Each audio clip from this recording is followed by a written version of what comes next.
The two Koreas restored both communication lines at the border village of Panmunjom and at the West Sea area. What's left now, when and how Seoul and Pyongyang will hold the first military talks in over 3 years. Jung-hee has more details on the moves expected to greatly lower the tension on the peninsula. Communication channels between the two Koreas are being restored as the apparent thaw in relations continues. The two Koreas' western military communication line is now back open, complementing the inter-Korean hotline at the truce village of Panmunjom, restored just last week. The western line became fully operational Wednesday morning after Seoul and Pyongyang conducted a brief maintenance check.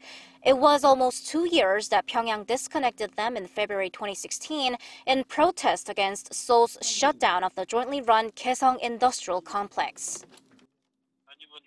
South Korea and North Korea will be able to talk about various military issues through this channel, which will help greatly in preventing clashes at the inter-Korean Sea or land border. The fact that Pyongyang has restored this line means it's willing to keep its relations with Seoul.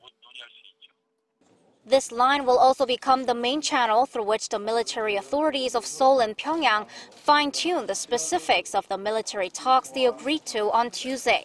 Neither the schedule nor the agenda of the talks is yet known, but South Korea's defense ministry says the top priority is the successful and peaceful hosting of the 2018 Pyeongchang Winter Olympics. Then the two sides may be able to touch upon other security issues, which might even stretch to cover Seoul's anti-Pyongyang loudspeaker broadcast at the border.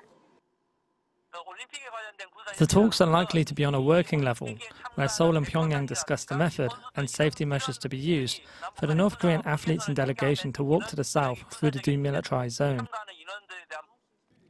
Experts think Pyongyang could eventually demand that Seoul suspend its joint military drills with Washington and scrap the deployment of U.S. strategic assets, but not immediately. If held within this month, the military talks would be the first in over 3 years since October 2014. Jung-hee, Arirang News.